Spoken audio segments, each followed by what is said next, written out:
It's that time again, time for another Swan's Japanese horror reviews. And today we've got probably one of the most shocking and bizarre titles that I've ever reviewed. This 1989 black and white techno classic is brought to us by Shinya Tsukamoto. Now you might recognize that name because he was the actor who starred in Maribito from my last review. Well, this is the film that made him super famous, or at least gathered him a cult following. So without further ado, here's my review for the ever-shocking Tetsuo, the Iron Man. Tetsuo is a fairly short film. It's only about 64 minutes, so really just over an hour. But in that hour, you will see images and scenes of things that you have probably never seen in a film before, and sometimes hopefully you never will ever again.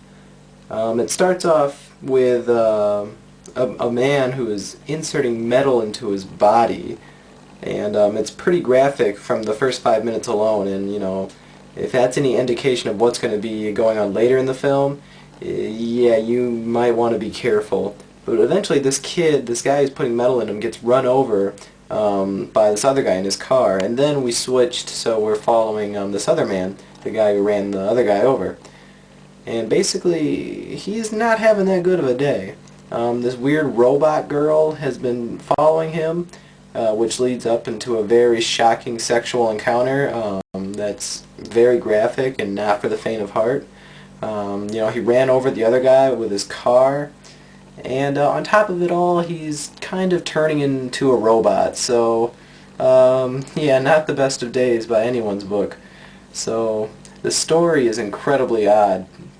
And it takes us through this man's journey of himself assimilating with metal, and his flesh is slowly giving way to robotic parts in all over his body, which leads to another sexual encounter later on that is intensely graphic, and none of my friends could stomach to watch the film from this one scene alone. So yeah, this film is not for children. If I was a kid and I saw this movie, I would probably cry myself to sleep for like years. I would be so shocked. Even, you know, at my age right now, some of it is like still really hard to watch. You know, and this is an older film, you know, 1989, well, it's not like old or anything, but compared to most of the stuff I review, it's a bit more dated, but yet it's far more shocking, and it's far more powerful in its imagery than a lot of the current stuff, which is, you know, ghosts and supernatural, which is fine. I mean, that's the great thing about Japanese horror. It allows for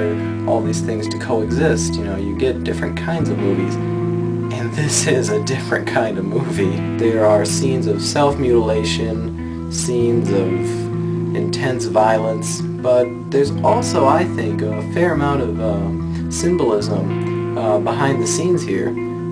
Some people read this film, you know, obviously it came out in 1989, you know, we're starting to get more and more electronic things, you know, are starting to get more and more high-tech, so maybe it's a commentary on that. Some people read this as actually a homosexual film where the man is having a sexual crisis and he is slowly discovering his sexuality. And I can actually see some of that in this film, definitely.